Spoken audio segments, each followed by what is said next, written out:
On behalf of Cabarrus County and the people and organizations that are dedicated to preserving her heritage, welcome to another historical moment in the story of Old Cabarrus and her people.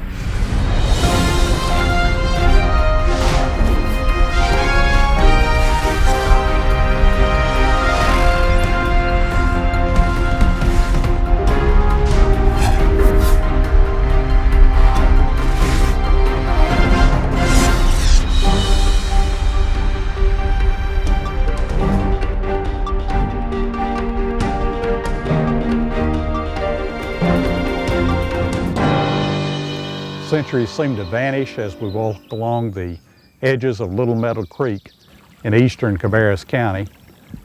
As it has for centuries, the creek flows into Rocky River and eventually into the distant ocean. These great oaks continue to provide shade and shelter as they have for untold decades. This land has been home to American Indians and to European pioneers and farmers. It has seen births and deaths, war and depression. It's been home to some of our most glorious triumphs and some of our grimmest defeats. This land was home to John Reed for many years. It was here that he lived all of his life, raised a large family, and here that he died and is buried with his beloved wife Sally on a ridge overlooking the creek. It is not difficult to imagine standing beneath these great trees and on these rolling hills, the excited voices of miners as they searched for the outcroppings of quartz that would contain the precious metal, nor the sounds that their shovels and pickaxes made as they dug pits in the creek banks, searching for the precious metal. From the earliest days, dreams of glory and golden treasure drew Spanish conquistadors and English adventurers to the vast unexplored lands of the New World, including that portion known as the Carolinas. Long before men first walked this land, however, enormous pressures far beneath the Earth's crust created molten deposits of almost pure gold and forced it up near the surface. Over the eons, the weather and the water exposed the precious stones and pebbles, the gold waiting patiently to be discovered and to change the history of the area and the country. The earth successfully concealed her golden riches, however, until a fateful Sunday morning during the year 1799. 12-year-old Conrad Reed, a son of John Reed, was attempting to shoot fish with a bow and arrow when he saw a yellow substance in the waters of the creek. The boy's chance discovery shaped the economic future of not only North Carolina, but many of her sister states for decades. In Cabarrus County and in the surrounding counties in the gold regions of North Carolina, gold mining was suddenly a new occupation. Miners came from other parts of the country and other countries in the world. That story's been often told before. Our story is that of historic forces which caused John Reed and thousands of other young German men to leave their homes in Germany and come to the New World to take part in a war they did not choose. Many thousands of them elected to remain in the new United States following the close of that war, and here they based their lives and shaped their futures. They became good, substantial citizens. They built churches. They served on juries. They were good tax-paying citizens. They were important parts of their community. It's to recognize their contributions and tell their story that we write this chapter in the history of the old Reed mine. Despite all the fame that came to him with the authenticated discovery of gold on his property, we still know very little about the early life of John Reed. His most diligent biographer, Mark Schwamm, who's the founder of the Johannes Schwamm Historical Association, has searched through all the German records of the 1700s and discovered in some Lutheran church records the record of birth of a young man named Johannes Reed or Reeth to a young woman named Anna Elizabeth Reed and Jacob Helmerich, an unmarried couple. In other church records, about 14 years later in 1773, the young Johannes Reed was baptized in the old church at Rabelshausen in Germany. Later, in 1842, when a senior John Reed wanted to apply for naturalization as an American citizen, he filed his own affidavit with the Court of Pleas and Quarter Sessions in Concord, then Cabarrus County, North Carolina, and stated in it that he was born in January of 1758. During the late 18th century, when John Reed was born, trained soldiers were much in demand. Wars were going on all over Europe and spreading through the rest of the world. The American Revolution was underway. King George of England was short, as always, of trained soldiers. He contracted with his German cousin, Prince Frederick or Friedrich, for military recruits. The young men in Germany served in the German militia, much like our National Guard. John Reed was one of them, and he was one of the young men for whom Prince Frederick contracted with cousin King George to fight in the American Revolution. The military records of that day are not complete, and we're not able to say exactly when Reed entered the military service. According to his naturalization petition filed in 1842, Reed recalls that he was a member of the von Wissenbach Regiment, and that as a member of that regiment, he landed on Long Island in the colony of New York in either 1778 or 1779. We know from historical records that the von Wissenbach Regiment was a part of that British-German force which sailed to Savannah in November of 1778 and threatened that city. In December 1778, the British occupied Savannah and the surrounding territory, and the American forces withdrew. German Lutheran settlers had settled the area in Savannah and up the Savannah River, even founding their own colonies of Ebenezer. Life was very difficult in those days for those serving in the Hessian regiments of Germany. Many of the young men were from other parts of Germany besides Hesse-Kassel, but the name stuck, and all the German soldiers who participated in the Revolution are still known to this day as Hessian soldiers. They enjoyed being among their countrymen, some of whom may have even been from the same parts of Germany they hailed from.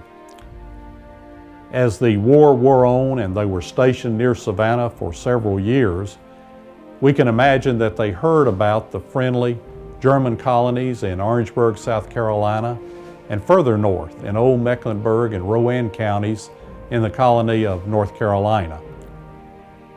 They became even more restless when they learned that their regiment was probably going to be withdrawn from the area of Savannah and perhaps sent to military service in the West Indies. So it was that John Reed and several of his trusted companions decided to desert from the German service and to make their way north to find refuge in the German colonies of the Carolinas. They were not the first Germans to leave the Savannah River area and come to that part of Mecklenburg which became Cabarrus County. Before the Revolution, John Michael Weinkauf, who became the founder of the large Weinkauf clan in North Carolina and throughout the United States, also left the Salzburger colony there on the Savannah River, made his way north and settled, founding a large family in Cabarrus County.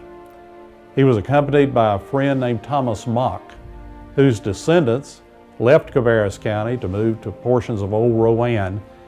Their farms became the basis for Mocksville, the county seat of Davie County in North Carolina. According to all available German military records, Reed and his companions left their service along the Savannah River on the 21st of June, 1782, and made their way north. They were by no means alone in leaving service. German military service was difficult at its best, and some 6,000 of the young men who were sent to the Americas to fight decided to remain in the United States and put down roots following the Revolution. Reed and his companions probably went north along the familiar road which led through Orangeburg, South Carolina, which had its own large colony of Germans, and then made their way northwesterly into the region of Old Mecklenburg County, which became Cabarrus County. There they found employment. We can't be completely certain about what welcome these former British soldiers had in those days, but we imagine that the ties of kinship were stronger than those feelings. They soon found employment. They married wives there. They built homes. They voted in elections, and they served on local juries. John Reed also found success there. He fell in love with and married a young woman named Sarah, or Sally as she was usually known, Kaiser, the daughter of Peter Kaiser and Fanny Garman Kaiser. Due to the lack of early marriage and baptismal records, there are few written documents about the Reeds and their 9 children. All indications, however, is that they were frugal, hard-working farmers, as were John Reed's countrymen who settled with him and others in the back country of North Carolina. Traditional Cabarrus County accounts have identified at least 18 early Cabarrus settlers who are believed to have been Hessian soldiers. John Reed, of course, is the best known. Accompanying him when he left Savannah to travel to Cabarrus County was one Philip Jordan, who's sometimes shown in Cabarrus County records as Philip Yurton. Mr. Jordan not only accompanied John Reed to Cabarrus County, but he bought land on Meadow Creek and later became a neighbor of Reed's. Lutheran church records in Cabarrus County also show that Philip Jordan married and that his children were baptized into the Lutheran Church. In addition to Mr. Jordan and John Reed, signatures on deeds in that era were witnessed by one Martin Weidenhaus. German records indicate that Martin Weidenhauser deserted from the von Ditforth Regiment at Charleston in 1782 and apparently also made his way to Cabarrus County. Heinrich Linker also deserted from his regiment at Charleston. In 1798, Linker was married and his son Daniel was baptized by a Lutheran minister in Cabarrus County. Johann George Daniel Friesland, who left the von Wissenbach Regiment at Savannah on the 26th of March, 1782, was apparently the same person hired as a school teacher by the Dutch Buffalo Meeting House, that is, the St. John's congregation. Henry Cartusser, or Heinrich Cartusser, was a private who deserted at Charleston in May 1781. Paul Netterhaven, or Niederhofer, also deserted at Charleston in October of 1781, along with Johannes Henry Bangle. Nicholas Eisenhocher, a corporal in the von Losberg Regiment, is shown as going on leave in April 1775 while his regiment took part in the Northern Campaign. Eisenhocher then apparently made his way south rather than remaining in the area of his desertion. Others who are generally accepted by Cabarrus County historians as former Hessian soldiers include George Eisenhart, Christian Fagenwinter, George Fink, William Fork or Folk, William Heinzmann, Wilhelm Mensinger, Johann Morgadine or Morgadant, and Michael Schimpock. Although David Fink is usually erroneously included in the listing, Mr. Fink was actually an American patriot during the Revolution who served in the all-German-speaking regiment in Pennsylvania. Following the war, he came to Cabarrus County where he settled and later drew a pension as an American patriot. These Hessian soldiers became an important part of their new communities. They not only added to the workforce, they were an important addition to the list of eligible bachelors in the German communities.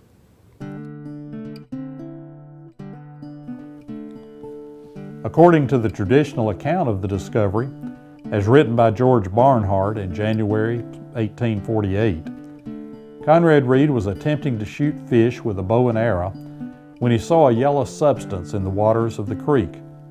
The boy carried the rock home, but John Reed was unable to identify it.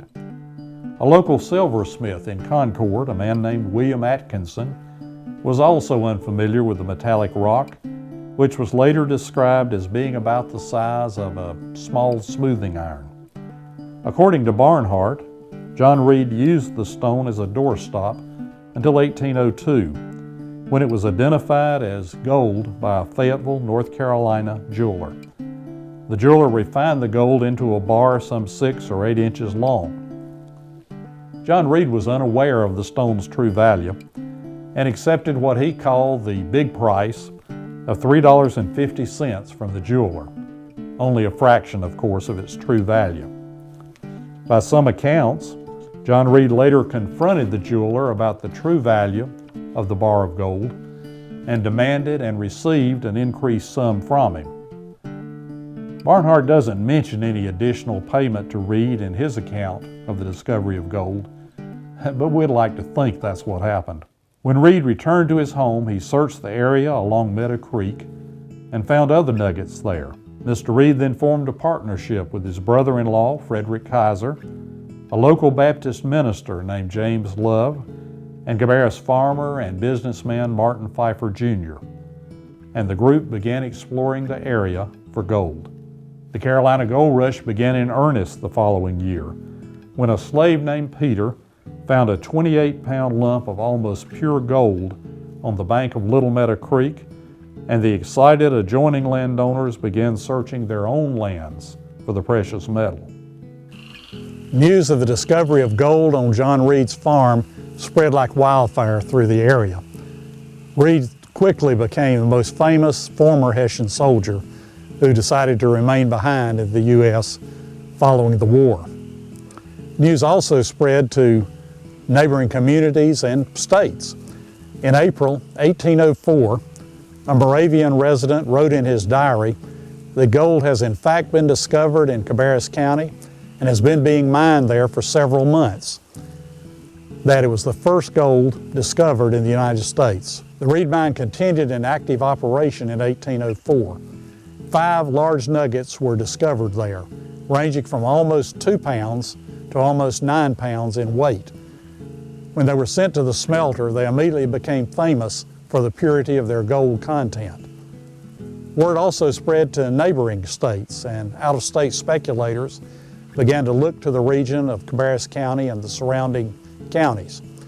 In 1805, a report in the Evening Fireside, a newspaper published in Philadelphia, reported that speculators from Maryland had formed a firm called Bedford and Morton and had purchased land in the area of the Reed Gold Mine and in the surrounding counties. In 1821, Reverend James Love died, one of the original partners.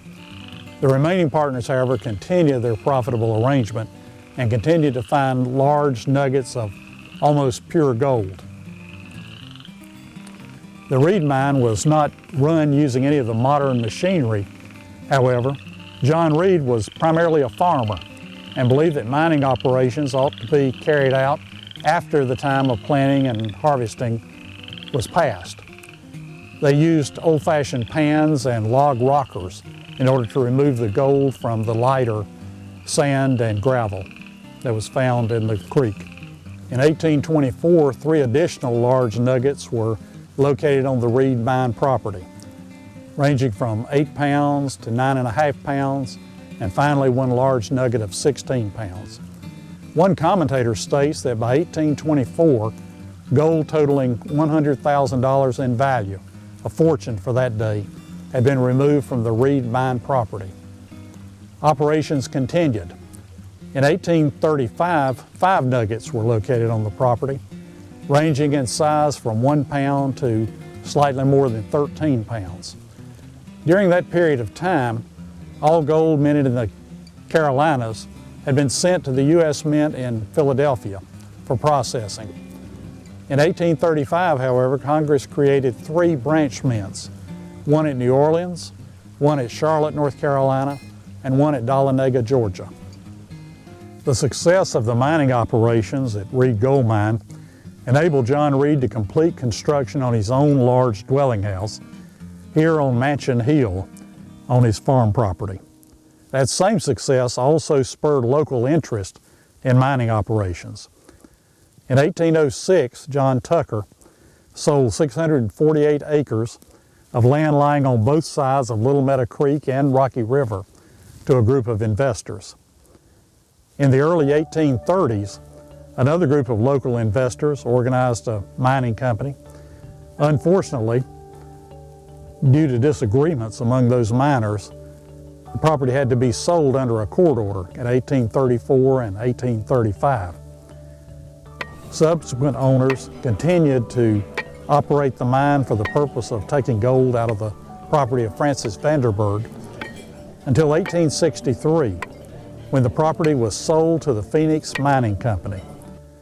Phoenix operated that mine at some substantial profit until 1889, one of the last truly profitable mines in this area. There were many other small and local mines located in Concord and Cabarrus County, mostly named after local families, Fur and Barrier. There was a mine at Pioneer Hills, the Bangle Mine, and so on. But none of those smaller mines ever attained the success and profitability of the Reed Mine and the Phoenix Gold Mine. Operation of the North Carolina gold mines changed dramatically in 1825, when miners learned that they could dig gold out of the veins of rich gold-bearing quartz that ran through their property. Not much changed on the Reed Mine, however, as John Reed was always reluctant to invest a lot of money in the new expensive mining equipment that was becoming available.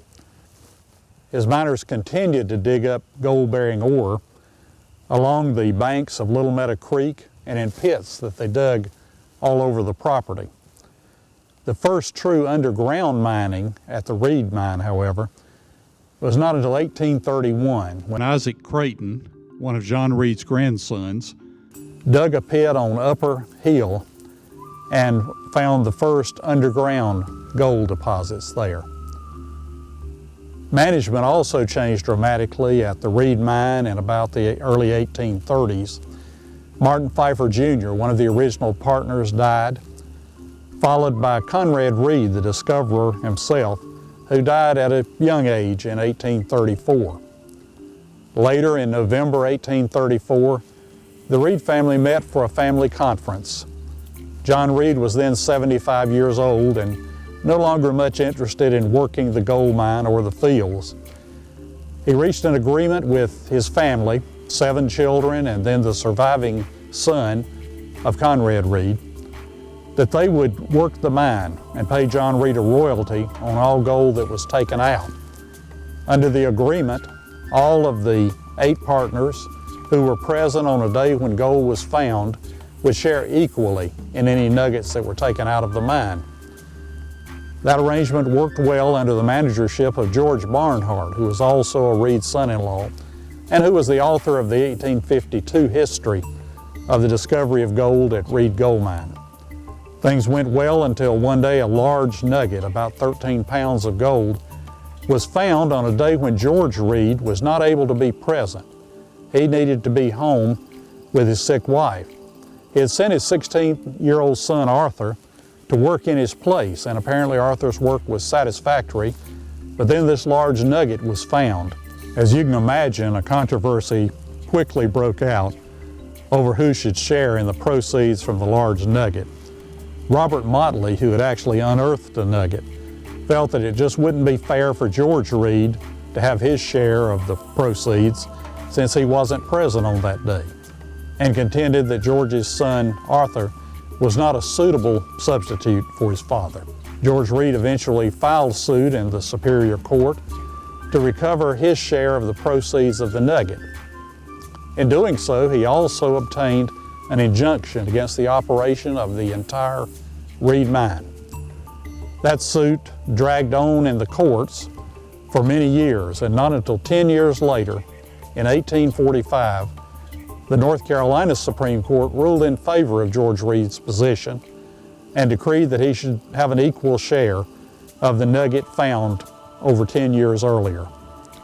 As you can imagine, the Reed mine having been out of commission, not under active management for a decade, it never regained the former prominence that it had. Despite his colorful background as a Hessian soldier, John Reed died as a naturalized American citizen. In April 1842, at age 82, Mr. Reed made the long wagon ride into Concord to attend a session of the Court of Pleas and Quarter Sessions, the county court. There he made application to be declared an American citizen under a new law passed by Congress. That application was quickly granted. Tragically, the following year, his wife of so many years, Sarah Sally Reed, died at age 82. Mr. Reed himself died in 1845 at age 86. He and Sarah, or Sally, are buried in the family cemetery along the banks of Little Meadow Creek, along the edge of their property. Pursuant to the terms of John Reed's will, his 745-acre plantation was sold at public auction. It was purchased by a grandson, Timothy Reed, and by Andrew Hartzell, a son-in-law. Although they worked hard at the mine operation, they were unable to turn a profit, and the mine was sold in satisfaction of the mortgage the men had given to another company and passed out of the Reed family forever. The mine eventually passed into ownership of a New York corporation, which built a modern stamp mill and imported 3 Chilean ore crushing mills. Their miners dug 15 shafts and a series of tunnels all through the property, searching for the gold-bearing veins of quartz. Unfortunately, the company was bankrupt by 1854, and the Reed mine property was again sold to satisfy the claims of the firm's creditors. North Carolina continued to supply the nation's need for gold until 1848, when gold was discovered at Sutter's Mill in California and the great gold rush of 1849 began. During the Civil War, almost all gold mines in the state closed, or at least slowed to a very partial operation. Reed mine closed altogether, and although it changed hands several times after the war, never again had the prominence that it once had. In 1895, the property was sold to the Kelly family of Springfield, Ohio, who were well known and renowned as a manufacturer of metal piano plates. The Kelly family fell in love with the property and even spent part of the year here. And we're here to witness one last great hurrah when a 23-pound nugget was found on the property of the Reed gold mine. Thereafter, the mining operation declined again, and despite some efforts to keep the mine open, it finally closed permanently in the next century. Eventually, the Kelly family decided to transfer the property, or to offer the property, to the North Carolina Department of Cultural Resources. In order to allow the state of North Carolina to preserve the property as an historic treasure, they lowered the price on the property far below the appraised value. The Kelly family transferred a total of 822 acres to the Department of Cultural Resources. Through several later purchases, the size of the Reed campus has expanded to 888 acres. It also boasts one of the 5 working stamp mills in the United States. Takes us back to an earlier time when the huge steam-driven metal stamps crushed the raw ore so as to separate it into fine fragments from which the miners could wash the gold, which was heavier, out of the quartz. The mine also includes, for visitors, a visitor's center, a museum, a library, and access to one of the original mine tunnels. Adults and children alike continue to come to the Reed mine to sift pans of gravel and hope for a final sight of the gleam of gold that began this story so many years ago. Some wander the grounds, rest under the shade of these giant oaks, and dream of days long since gone by. We're glad you were able to join us for this historical moment in the story of old Cabarrus and her people. We hope to see you again real soon.